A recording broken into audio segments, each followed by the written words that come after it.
Hey there, Streakers. How has your week been? Hopefully fantastic.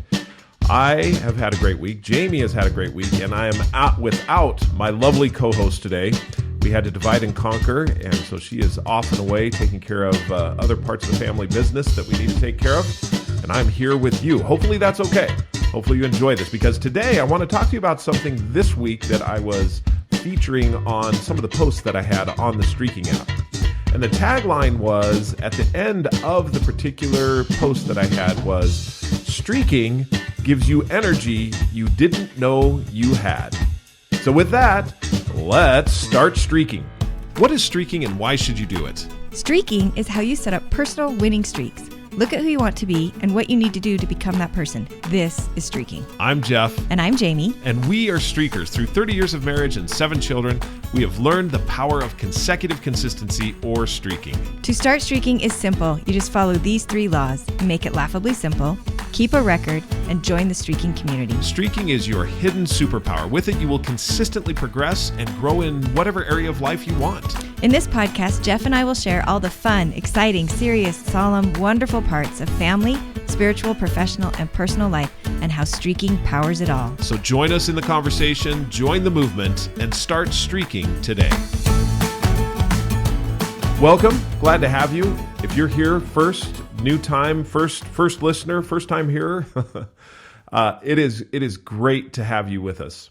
Streaking is one of those methodologies that once you get into it and really start understanding the power that it can have in your life, what you then do is start to look at all the different ways that you can apply it in all parts of your life.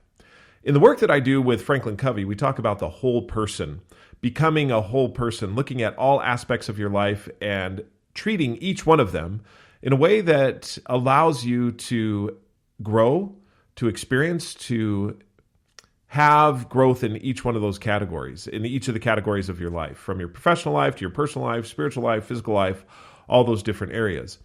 Streaking is the how you get that done. I do not go to any conference anymore without thinking as I listen, is there a streak here that I can apply that I need to put into my life so that that consistency then starts to pay off? If you're new, you heard the introduction, you heard what streaking is, you heard the laws of streaking. Today, I'm going to focus a little bit in on streaking gives you energy you didn't know you had. And I'm going to do that through a couple of experiences that I had. First experience was travel. This last week, I traveled from Salt Lake City to Pittsburgh with a layover in Denver. The travel was delayed because of weather. It was, it's hard to say it was difficult. I mean, it wasn't difficult like pioneers crossing the plains difficult. It was difficult in the sense that there's just a lot of people that we're all feeling a little bit impatient. We're all feeling we're all feeling that we want to get to the destination where we are. We're cramped into the back of a bus that flies in the air.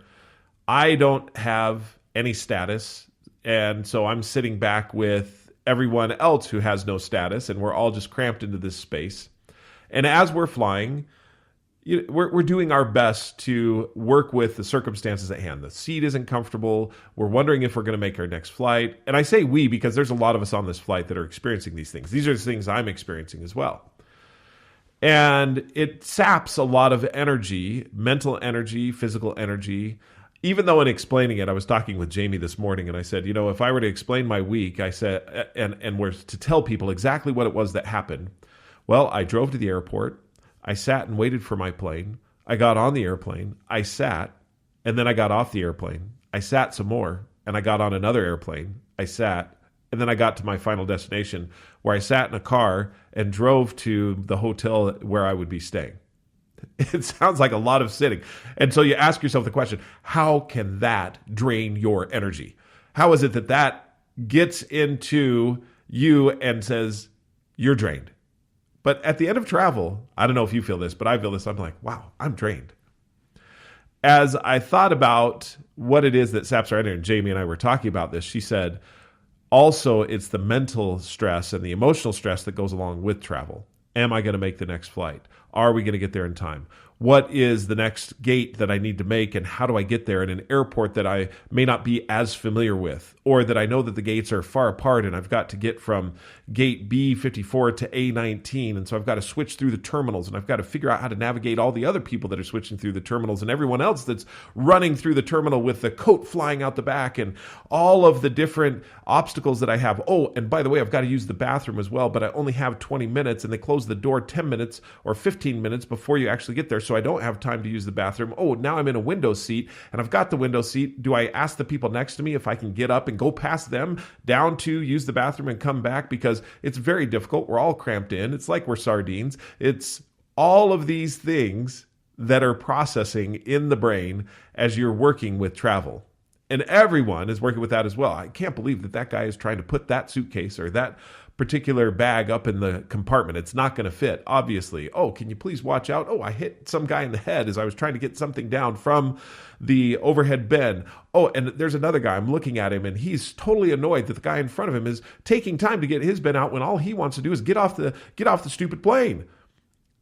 Yes, I had all those thoughts and all those feelings, and I watched and observed every single thing that I just described to you. That is what travel is like. And I then saw, and as Jamie and I were talking about it, she's like, so it's understandable that you get a little bit tired and worn. I arrived at my destination.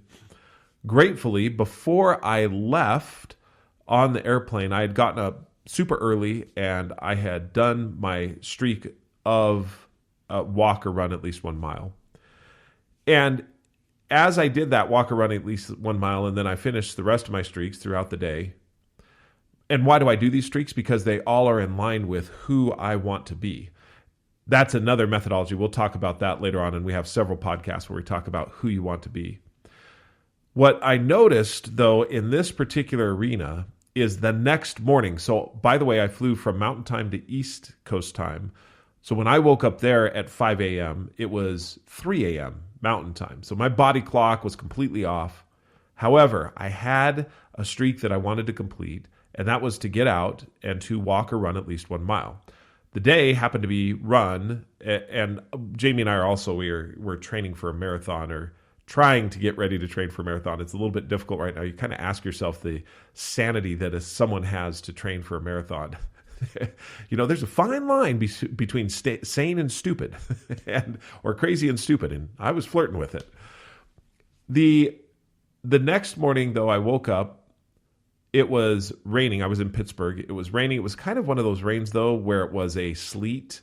It was like a mushy rain. It wasn't really snow, but it wasn't really rain. It was in between those two, and so there was all kinds of slush that was on the roads. It's cold, raining. Gratefully, I had looked at the weather beforehand. This is another thing that streaking does for you, is planning. When you're planning to keep a streak alive, I look at things now that I hadn't ever previously looked at. And that was what is the weather going to be like, so that I have the appropriate gear to get outside and to do a run. I had the appropriate gear. I had packed a rain jacket, one of the greatest rain jackets ever. I love it. It's this yellow Nike rain jacket that is as light as it can be, yet warm, because it truly is a rain jacket. In other words, it keeps all of the warmth in and keeps the rain out. It's this running jacket that kept me very warm, had the right gloves, had on my running tights along with running shorts, a couple of layers because it was cold out, had the hat, gloves, everything, because I'd looked at the weather before. I went out and I went on my run.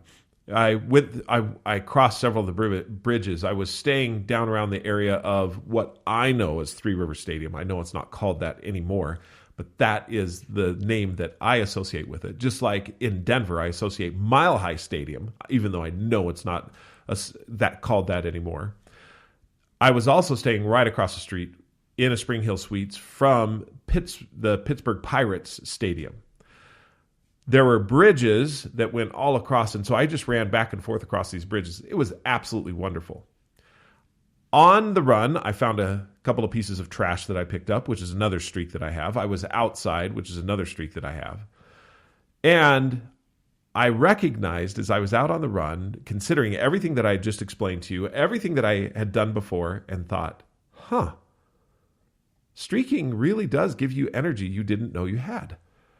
Because there were several times that I thought, if I didn't have this streak, would I be doing what I'm doing right now?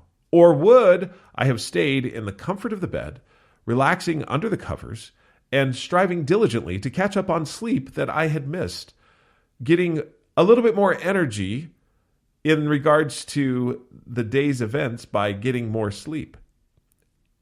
I believe, looking back before my life of streaking, that yes, I would have stayed in bed. I would have not done that, because as I start to think about it, the logical conclusion is, hey, you have been working hard. You can rest and relax. The interesting thing about the body, though, is it is not an engine that has necessarily a limit. Of course, there's limits in our strength, and there's limits in our stamina, and there's limits in that. But those limits can change over time. And we know that because you can see all kinds of people doing all kinds of different endurance activities that over time, their body adjusts to the limit. Unlike an engine in a car where there is an upper limit and you push past that and it will break down. The body you can actually build through time, which is what streaking has provided, is the opportunity to set up a floor of success. Jamie and I were guests on a podcast called Leading Saints with Kurt Frankham. Is fantastic. Really enjoy Kurt's work and what he's doing in regards to leadership within the Church of Jesus Christ of Latter-day Saints. That's his audience and with whom he speaks. We were on his podcast talking about streaking, and I was listening to another guest that he had a little bit later on talk about leadership and talk about how to motivate and inspire people, especially in the church setting. How do you motivate and inspire people in the church setting? And one of the concepts that the individual with whom he was speaking, and I forget the guest's name, but the guest said, what we try to do is lower the bar so there's no reason not to grab onto it or to step over it or whatever it is. And that immediately cued in my mind. And if you've listened to us before, it's not at all about a bar. You see, a bar is always something that you reach for. It's always something that no matter how low you set it, there's still something that you're going to do. And it has a negative connotation. You lower the bar. Oh, so you're lowering the bar so we can all get in? Is that what you're doing? What the guest was really talking about, and what I wanted to reframe, was he was talking about setting up a floor of success. And we actually talked about this with Kurt. His podcast dropped today, by the way. I haven't listened to it yet. Sometimes I'm a little bit anxious to listen to how we sounded on another podcast. Hopefully we represented streaking well, and it gets a good opportunity for people to hear and understand what the concept is and why you want to employ it in your life. What we were talking about, or what he was talking about as far as the bar, is really not a bar. It's the floor of success. And you want to set up a floor on which you stand to reach for a bar. That is the critical point in life that all of us, in some respect or another, we just don't understand. Or we poo-poo it, or we say, we're making it too easy. Well, we are making it too easy when we look at it as it's the bar I want to reach for. It's not the bar you want to reach for. It's the floor on which you want to stand. That's why you set up something that's laughably simple. For example, when I was in Pittsburgh, the laughably simple streak that I had was to go outside and walk or run at least 1 mile. Now, to some people, that may not be laughably simple. That's why everyone gets to define their own laughably simple. And when defining that laughably simple, when you do it, now you get energy that you didn't know you had. Because when I started to go outside, to walk or run that mile, what then happened is the engine started to rev. I started to feel better. I started to get excited about being in a new place, seeing new things, crossing bridges that I hadn't previously crossed, both metaphorically and literally. Seeing how streaking gave me energy I didn't know I had. Because I wanted to keep the streak alive. There is inside of each of us this competition Now, when I say competition, a lot of times people will put that right over to athletic competition. I'm competing against someone. I'm competing in a way. And yes, sometimes you can look at it and say, I'm competing against myself. When you set up a streak, you tap into an energy reserve that is latent. It's not apparent. It's not really there right out of the chute. It's something that you have to develop through time, which is why we talk about setting the streak, make it laughably simple, only do 1 or 2 at a time until you get to 100 days, around 100 days, and then add another one. I recognized that in the sleet, in the hail, well, it wasn't hail, in the sleet, in the slush, my feet sopping wet, right rain gear. The next morning, it was cold, but not necessarily rainy or anything else. Still, it gave me energy that I didn't know I had in regards to fulfilling the streak. Because on that day, visited a lot of people, was at an event, and completed all of the streaks that I wanted to complete and I want to continue to complete because of who I am as a person, or who I'm striving diligently to be. When you look at your streaking, and I'm going to get into competition just a little bit more in just a second. I know I broached that just for a second, and I am going to move into it. But let me put a bow on this. Streaking gives you energy that you didn't know you had. As I came home, the home trip was longer than the go out there trip. It was 7 hours on a plane, because it was 3.5 hours on one plane to one destination to the layover in Houston. And then from Houston to Salt Lake City was another 3.5 hours. We contended with delays in weather, not significant delays, just the regular delays on the ground, getting de-iced, all of the parts of travel that require patience. And what I found was, in each instance, I was completing streaks and keeping my life focused on the things that I wanted to do. Streaking displaces, and we talk about this on Kurt's podcast, displaces those activities and actions that are less valuable. You set a streak because you want more valuable activities in your life. You know you want to accomplish something. Many people start in the physical realm and venture out from there.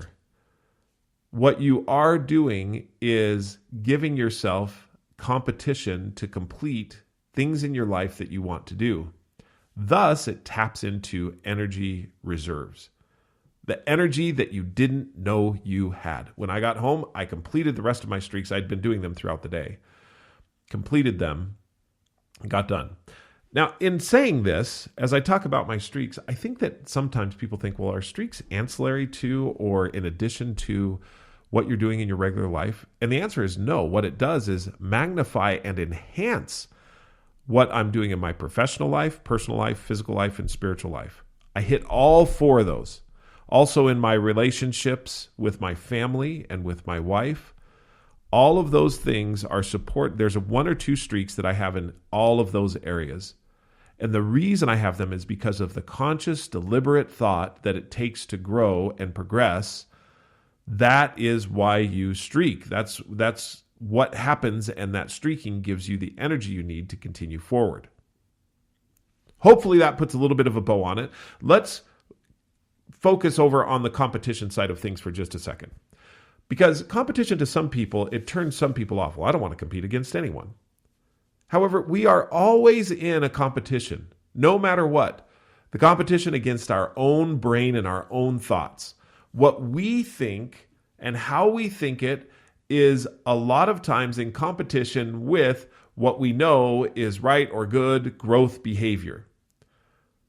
There's less valuable activities that I want to do that are in complete competition with the high value activities. So no matter what, you may not be in competition with anyone else. You may not be the athlete on the floor competing in whatever sport. However, you are competing against your natural tendencies every single day. What you then do is activate that competition in a positive way so that you can now use that competition to get yourself to go to places that you know you want to be. However, the natural tendency is to not do those things, is to be lazy, is to take advantage of the less valuable activities but are somewhat fulfilling, entertaining, enjoyable. I don't get rid of all those activities in my life. I do, however, place in a very firm forefront manner the activities, actions that I want to be doing on a regular basis. As you consider competition, there is game theory that is out there about the 4 types of gamers and learner engagement. In the 1990s, a Dr. Richard Bartle outlined 4 basic types of game players. They are these: the achievers, the socializers, the explorers, and the killers. In his framework, he describes how they interact with the game and with each other. This is, and I'm just looking at this by Harry Cloak, who writes this is a while ago, September 26th of 2017. This is on e-learning industry. That's the website. Learning engagement, 4 types of gamers and learning engagement. I want to go through a couple of these because as you think about setting your own streaks, you are going to be in competition with yourself. And one of these type of game players is going to be at work inside of you. The number one is the achievers. And achievers are identified and characterized as people who want to win, challenge, create, show off, and compare. The most defining feature of a game is arguably the ability to win or lose. We may play games for the simple enjoyment of the experience, but in our heart of hearts, we want to win. This is true. Achievers feel this urge more keenly than others. They want to rise to the challenge and beat the game. It's not enough to simply win, however. Achievers want to share their successes with everyone. If other people can't gape with awe at their vast collection of trophies, achievers might just lose the motivation to continue. The thirst for challenge is the main driver for achievers. You need to ensure that there are enough challenges to satisfy them and that they get more difficult as the player progresses. In this case, a micro-learning approach is ideal, and it lets you break your content down into smaller bite-sized pieces. So this is going into learning. I want to pause right there, though. If you are an achiever that's a streaker, you want to see how long can I keep that streak alive? What are the different milestones and accomplishments that I can get from that streak? What are the breakthrough moments? And I want to share that with others. This is one of the reasons why we have a social media component on the Streaking app, is because achievers want to share, and we want to be able to give them an outlet to where they can share and where people can celebrate them. The second are the explorers, who explore, rate, review, vote, curate. Where achievers have a results-oriented mindset, explorers prefer the process. They are naturally curious people, and this curiosity is your secret weapon when it comes to engaging them. They arrive in the uncharted territory of the learning platform with a desire to turn over every stone and discover every secret. For explorers, there's no such thing as failure, but only discovery. Every time they stumble on their journey, they make a mental note to avoid the same mistake in the future. Many explorers will also assume the role of cartographer, mapping the land for anyone who follows in their footsteps. Here then, if you're an explorer in streaking, you're probably going to explore many areas of your life. You're going to turn over the stones of streaking. You're going to see what it is that streak has done for you, how it's happened. You're going to express and think about how you can map successful journeys, how things in the past have not worked for you, and what you need to do going forward, and what streaks you need to set up in order to keep that exploration alive and well. The third, socializers, help, share, comment, gift, greet. Achievers and explorers mainly play games for their own pleasure, but social interaction plays a huge part of gaming culture. From the earliest team sports to today's thriving online multiplayer games market, it's clear that gaming isn't supposed to be a solitary affair. Gamers will persevere for hours until their thumbs cramp up trying to complete a puzzle or beat a tricky boss. When they've tried everything, just let me decline that real quick. Okay, when they've tried everything, they can think of, they turn to their fellow gamers for help. In this case, socializers are happy to come to the rescue. Meanwhile, when they have nobody to help, socializers will happily congratulate other gamers on their successes, share their opinions, and perhaps even spark the odd heated discussion. As a streaker where you're socializing, again, that's one of the reasons why we see a lot of people celebrating others. And law number 3 of streaking is to create or join a community, and the reason why is for celebration. The socializers in this context really do help other people keep their streak alive. They celebrate them. They comment on them. They give them a like so that they can keep going. They share.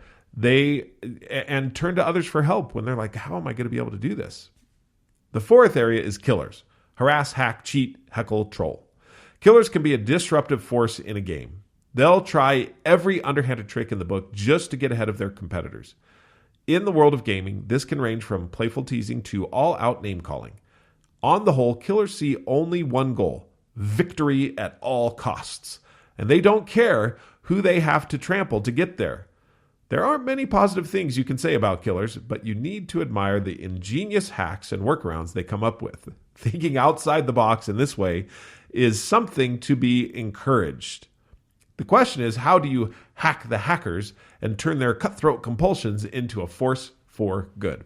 Which is what we do in streaking. Now, I would say, interestingly enough, in streaking, it's not necessarily, the streak itself is not set up for the killers because it's not like they can win. Everyone is winning every day as they complete a streak. However, what they do for us is, how can I beat the game? And they get really ingenious. And so in the streaking app, we look a lot of ways at how you might put loopholes in the game. And not for any other reason other than to say, should we allow the loophole or not? Because if we do, and the killers find it, then it keeps them going on the streak. And one of the things that we want to do is encourage everyone to use whatever they have inside toward intentional, deliberate, positive growth. Most people in the bell curve distribution of styles of gameplay, most individuals fall into either explorers or socializers. That's usually where most people fall.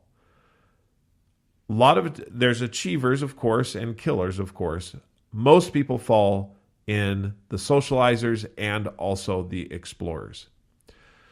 As you set your streaks, activating the competition within you, it's not critical, not important.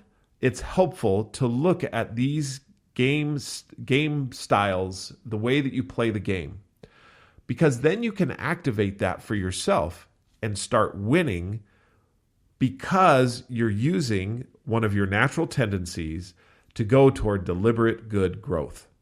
That's what streaking does for you. So as you start, if you're new to the podcast and new to streaking, as you start, remember to keep it to 1 or 2 right as you start. Get those up to 100 days. Keep it laughably simple. Keep the record. And also share your success so that we can celebrate with you. And you'll notice that there's a lot of people that celebrate with you. And the reason I'm saying this is in the Streaking app. Just download the Streaking app and start going. The Streaking, Streaking, and the reason I spell it out is because there's other apps out there that try to capitalize on the same thing. What you're striving diligently to do is to find that reserve of energy that you didn't know you had. Use your game style of play, your style of play for games, and have awesome success. Thanks for joining the podcast today. My name is Jeff Downs. I'm often, if not always, with my co-host, Jamie. She loves you as well, as do I. We love talking about and sharing with you what we found success in and how to build your life in such a way that you're accomplishing the things you've always wanted to and finding that extra reserve. If you want to learn more about streaking, you can download the book from any ebook store. Typically, that's either Apple or Kindle. Or you can buy the book at Barnes & Noble, Barnes & Noble, Amazon, or anywhere books are sold. You could also download the Streaking app. There's a learn part of the Streaking app where you can learn the elements of the laws of streaking and then go to it. Start marking and keeping your streaks. Just so you know, we have specifically set up a paywall that you can have 3 streaks starting with. This is not for us to make money. Believe me, if we wanted to make money, we would have been doing it a lot different in a lot different ways. Actually, the reason why we set it up is so that you have a reason to think through why you would want to set more streaks up front. Stick with 3. Do the 3 that you need to, or 1 or 2 for at least 100 days. And then as you get going, you'll start to see other reasons as to why you'll want to have more streaks in your life. A lot of people ask me how many streaks I have. I'm not going to share with you that right now. You can actually look at it on the Streaking app. Know this, I've been doing it for 8 years, so when you look at that, just don't get overwhelmed. They're all laughably simple, and yes, they coincide with every part of my life. Hopefully you've enjoyed the show today. Until we talk next time, keep streaking.